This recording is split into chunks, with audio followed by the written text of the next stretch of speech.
Hi guys and welcome to the 9th episode of the Streaks and Strokes Fun on Fabric Painting class. My name is Luke and I'll be your instructor for this video.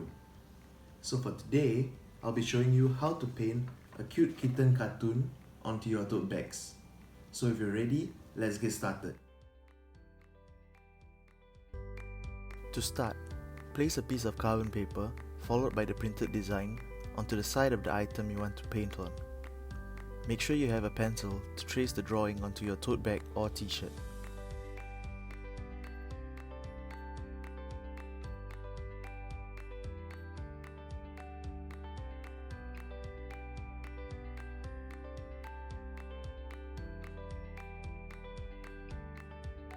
You can place some tape on the sides to prevent the papers from shifting while tracing. While tracing, avoid resting your hands on the carbon paper too much, as this might create smudges on the item which will be hard to wash off. For this painting, I am only tracing the edges of the outline, as I'm not going to paint the outlines in black. If you trace the design the same way as well, just make sure to keep in mind which part is the outline and which part is the main painting.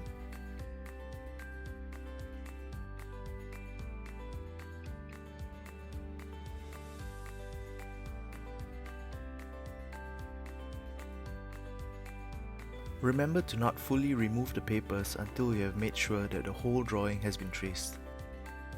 Once you're done with the tracing, you can remove the carbon paper and printed drawing. If the outline isn't clear, you still can draw over the outlines with a pencil so that it can be seen when you're painting later.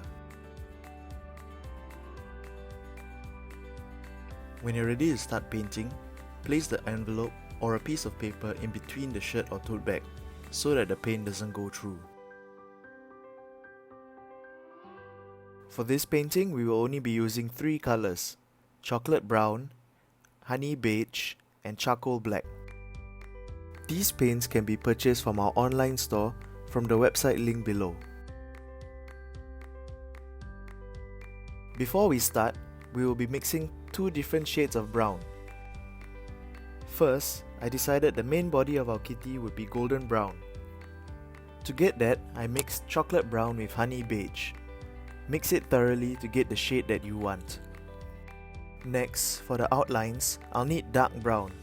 To get that, I'll mix chocolate brown with only 1 or 2 drops of charcoal black.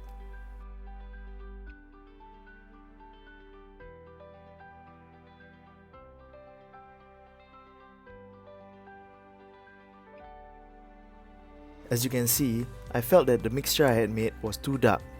That's why I added more chocolate brown back to it. Finally, I'll just be using chocolate brown to paint the remaining parts of the kitty.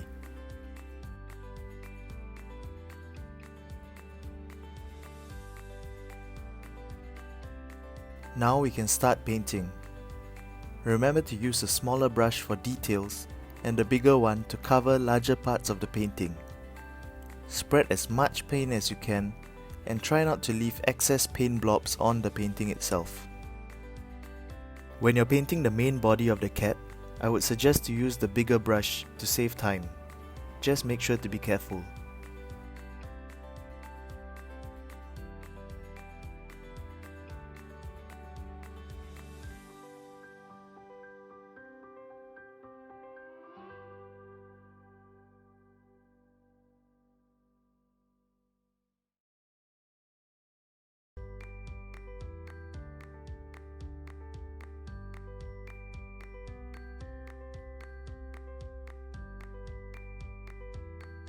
Notice that I ran out of golden brown halfway and had to mix more.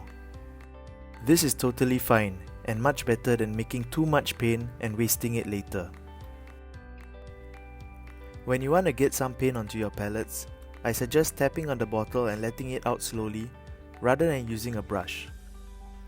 This is because your brush might have other colors on it which might mix with the paint inside the bottle.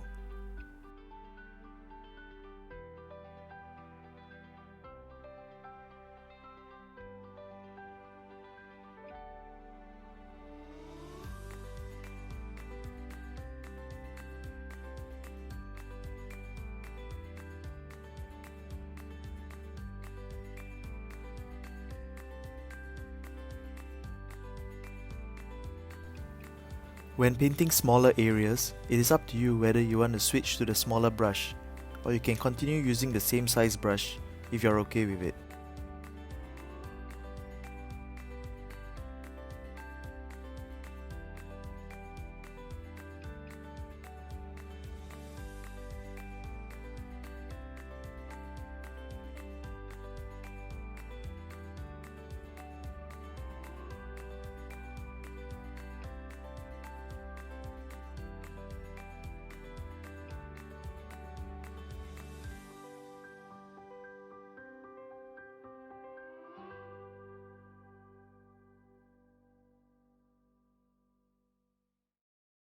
Finally, we'll start painting the dark brown outline. Normally I'd suggest to only use the small brush for outlines, but since this outline is quite thick, feel free to use the bigger one to save time as well. When painting a thicker outline like this, always try to make sure that the outline is the same thickness all the way. All you have to do is add a little bit on each side if you feel that it's too thin. You can also use these outlines to cover up any small mistakes you might have made along the way.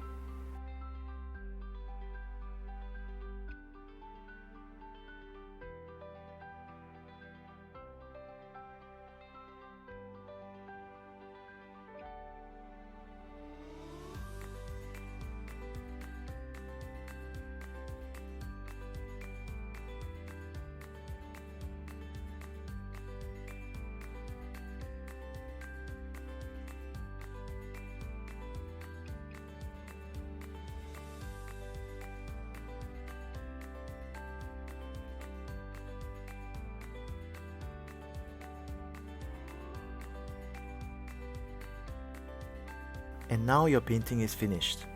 Use a hairdryer to blow dry your painting, or you can leave your painting to dry until there is no more wet paint on the painting before bringing it to be ironed.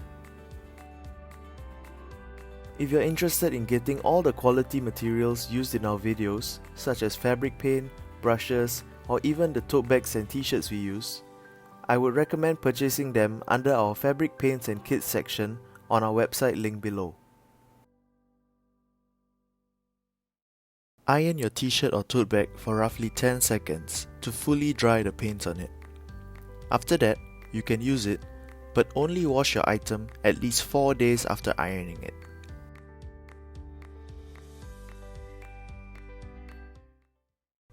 We hope you enjoyed today's episode. If you have any feedback or questions, do let us know in our Facebook group. Also, if this video has helped you in any way, feel free to share it with your loved ones, so that we can continue providing you with more of this content regularly. See you in our next painting session.